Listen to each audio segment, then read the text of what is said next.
Зайду, как скажу им. Любим мы немножко погоревшее. Не зря мы приехали сегодня на аукцион. Берем!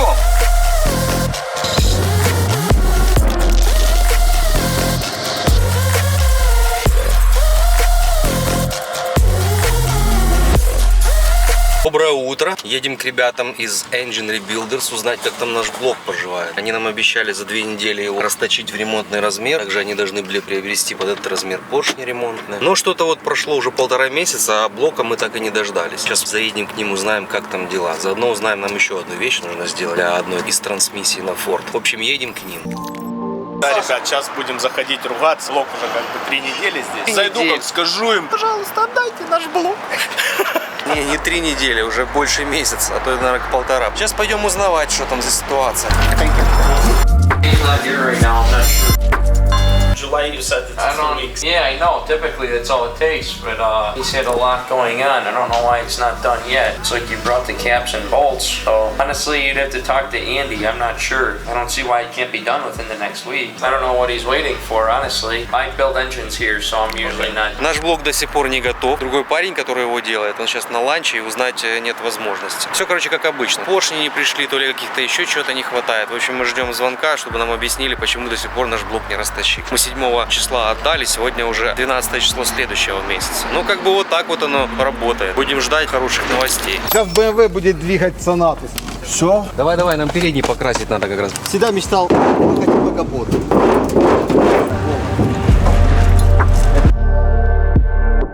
Какая отличная машина. Купили такой прекрасный автомобиль, выходим, называется, ситуация. Перед этим взяли Toyota, думали, что с ней все хорошо, оказалась батарея. После батареи поставили другую батарею, оказалась гидроудар двигателя. Пришлось купить такой донор, чтобы как-то выйти из ситуации. Сейчас отсюда заберем двигатель, заберем батарею, у нас поедет хорошая машина. Уже другого варианта никакого нет. Эту машину мы взяли за $675. Дешевле ты ничего не купишь. Здесь нормальный двигатель, маленький пробег на машине. Сзади батарея вообще не нагрелась, там сзади ничего не горело. И соберем машину, и машина поедет дальше к следующему клиенту. Я думаю, что ничего тут страшного не будет, потому что двигатель можем даже посмотреть, открыть, показать. Такой вот немного сгоревший донор. Любим мы немножко погоревшее. Все практически целое. Двигатель не подгорел, даже тосол внутри еще есть. Тосол есть, масло есть, помпа не сгорела, провода все здесь целые. Поэтому машина очень хорошая. Поставим двигатель, продадим каталитик и на эти деньги поедем в Майами. Вот такой вот план.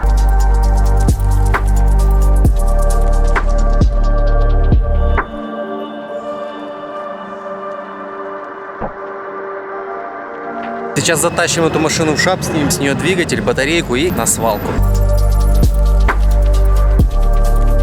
Приехали сегодня на аукцион на Одессу, посмотреть разные машины. Есть возможность потестировать Теслу. Вот если честно, на такой я раньше никогда не ездил. Это тех годов самая мощная Тесла P100D. 21 турбины, колесики. Очень симпатичная машина. Я уже один раз проехался в режиме Люди Кросс Плюс, в самом мощном режиме. Это, конечно, впечатление очень интересное. Такой вот автомобиль.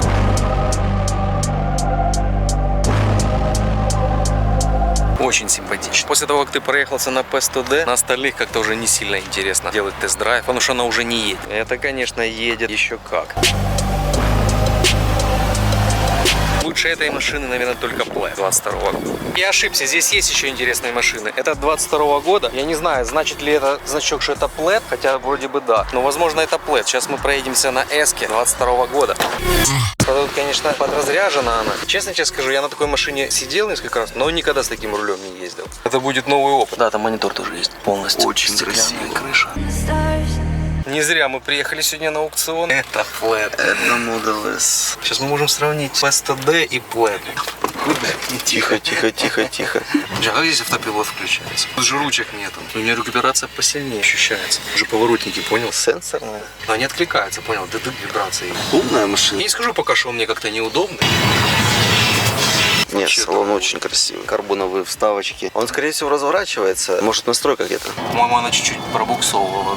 Как будто ты на каком-то космолете начинаешь разгоняться. Ну, по ощущениям, примерно, прям особая разница. Ну, тут еще, знаешь, не такая большая разница, чтобы увидеть вот эти, знаешь, между P100D. Потому что там тоже очень. Ну, конечно. Слушай, ну я не скажу, что как-то неудобно ездить.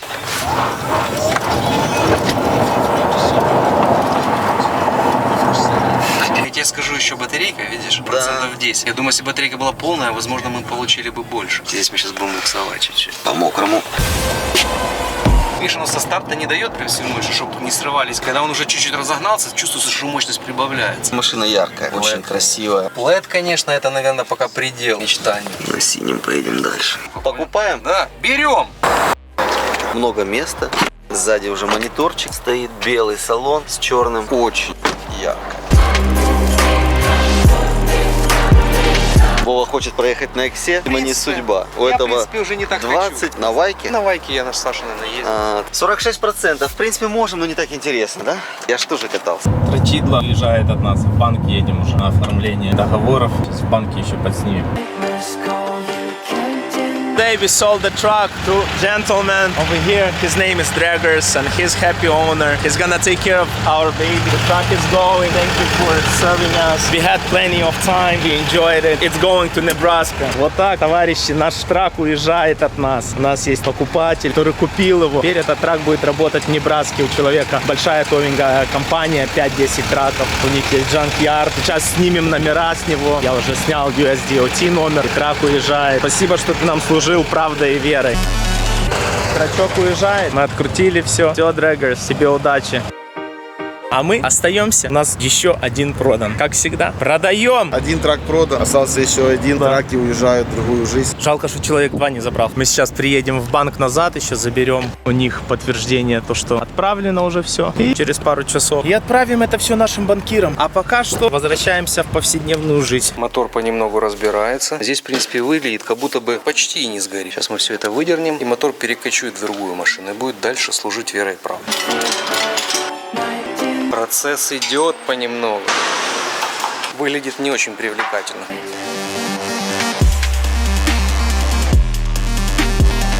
У этого мотора теперь будет новая жизнь. Привет! Сегодня репортаж из заправки. Смотрите, у нас вот такая история. Регулярный бензин 3,92, средний бензин 4,22 и премиум 93, 3,77. Опа! Ха-ха, переключилась, видал? Мы только что заправлялись с Саней, заправили полбака. И когда увидели, думаем, да заправим полный. Но уже видели на ваших глазах. Все, раз и перескочил. А там он еще, видите, цена еще такая, 3,82.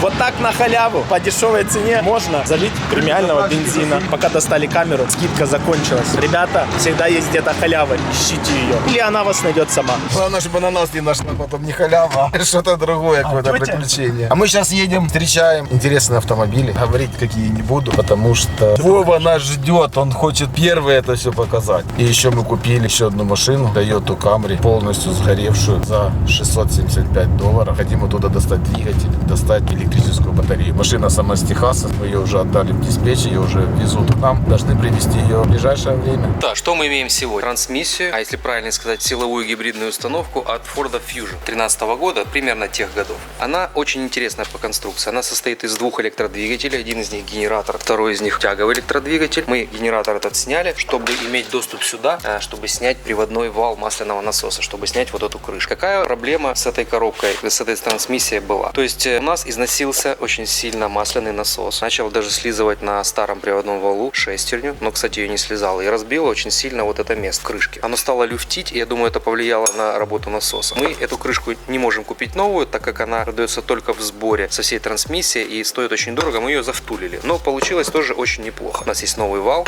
Также у нас был повреждена планетарная передача, вот здесь шестерня погрызана. Мы ее не хотим ставить, чтобы новый приводной вал насоса тоже не пострадал. Мы ее заменим. Мы заменим подшипники на всех остальных валах. Вот новые подшипники. Заменим подшипники на дифференциале. На промежуточном вале мы заменим не только подшипники, так как предыдущий подшипник развалился и повредил вал очень сильно. Мы поставим этот вал со всеми шестернями новый. Естественно, мы поставим новый масляный насос, поменяем масляный фильтр и поменяем еще подшипник с другой стороны генератора. Остальные подшипники живые, целенькие. Здесь есть некоторые повреждения самого корпуса трансмиссии, но они в принципе не так важны, так как здесь поменяется крышка подшипника новая, и это только визуальный будет иметь эффект такой, а в остальном на работоспособность это не влияет. То есть мы поменяем крышки, сальники, подшипники. Мы все здесь уже вымыли, здесь все чистенько. Все остальные крышки тоже уже отмыты. Я сейчас перепрессую все подшипники и буду собирать коробку. А еще пару слов хотел сказать по моим мыслям, почему так происходит. Так как эти Ford Fusion гибридные, они имеют проблему с коробками. Разваливаются вот подшипники. Разваливаются на этом валу чаще всего. На дифференциале разваливаются. Появляется шум и дальше коробка выходит из строя. Коробка на самом деле очень интересно спроектирована. На самом деле мне очень нравится, очень простое, очень эффективное решение инженерное. Но вот именно со смазкой подшипников здесь допущена какая-то конструктивная ошибка. Либо по насосу, как мне кажется, вот этот вал, он изначально работает без всякой втулки, либо подшипника скольжения, просто в алюминии. Естественно, он через какое-то количество времени вырабатывается, начинает люфтить, сжирает вот эту шестерню, давление масла падает, насос нормально не работает, подшипники не смазываются, разваливаются, их остатки разрушают шестерни и другие части внутри трансмиссии. Мы имеем проблему, а коробки на эту машину очень дорогие, они стоят в пределах там $2500. Хотя двигатели на Ford Fusion стоят по сравнению с ним очень дешево, $300-400. Вот такие вот интересные детали можно узнать про вот эту силовую установку, трансмиссию HF35 она называется. Она ставится на Ford Fusion, Ford C-Max, на какой-то еще Cadillac, еще на какие-то автомобили. То есть достаточно распространенная трансмиссия, но имеет вот такие вот конструктивные особенности.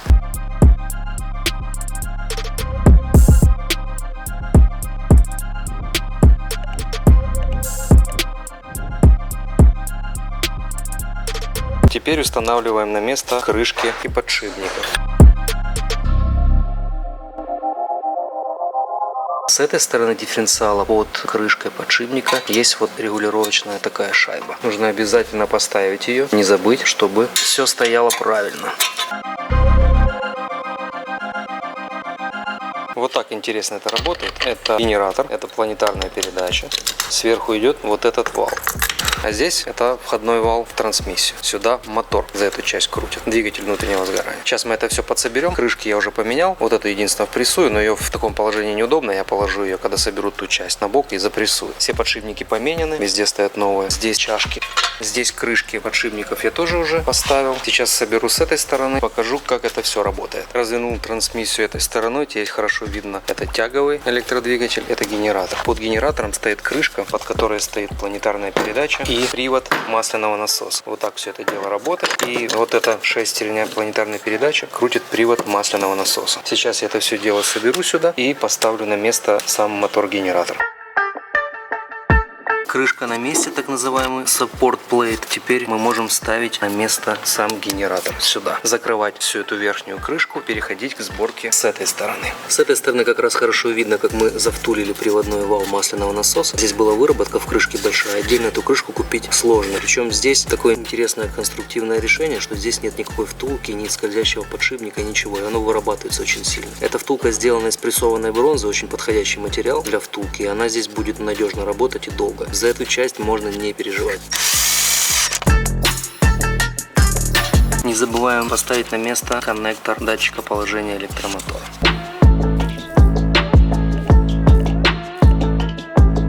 Сейчас оба электромотора на месте и можно закрывать эту крышку. Садим крышку на герметик и обязательно обезжириваем.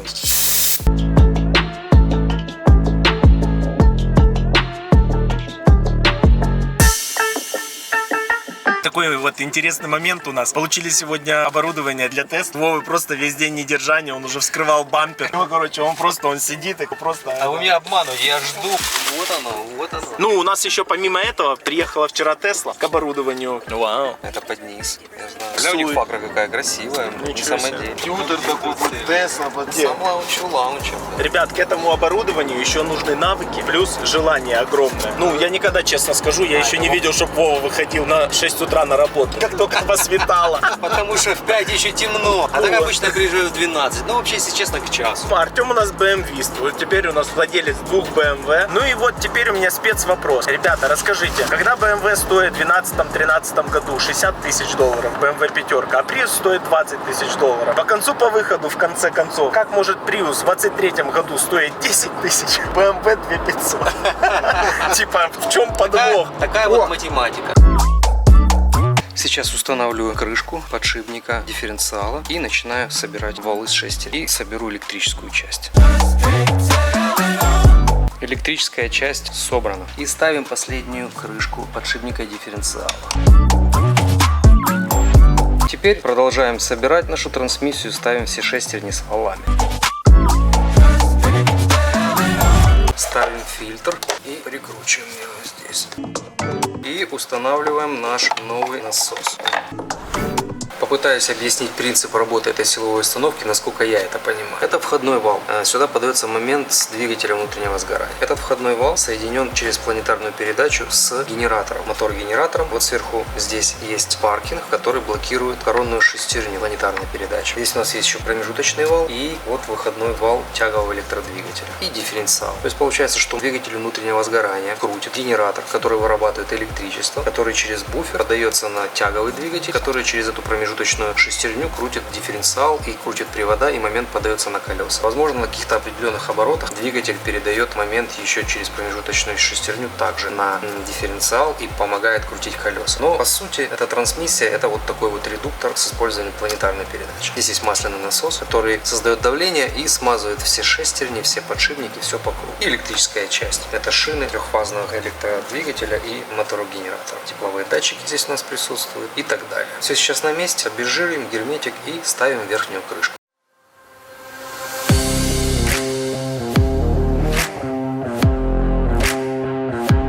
Силовая установка у нас собрана. Чуть позже мы ее подкинем на автомобиль и посмотрим, что из этого вышло. Вот такой у нас был интересный ремонт. Приехали забирать BMW. Артем у нас стал коллекционировать BMW. У него уже одна есть, ту, которую мы чинили. Сейчас будет еще одна. В Юхоле взяли такой вот трейлер. Мы так иногда делаем.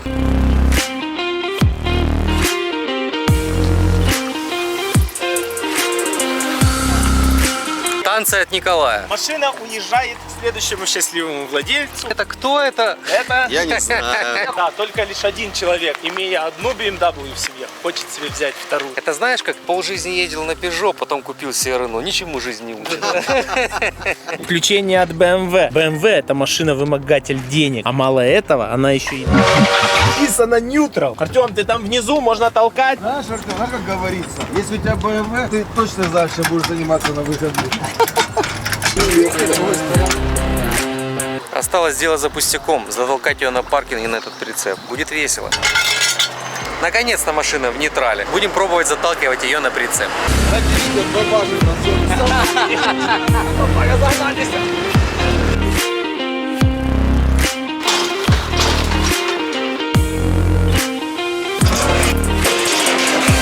Вот мы и приехали. Автомобиль почти что на месте. Сейчас я тебе помогу, Артемий. Хоп. Вытягивай. Мы сейчас ее к Артему там, к РСу подсунем. И все, и поедем за следующей BMW.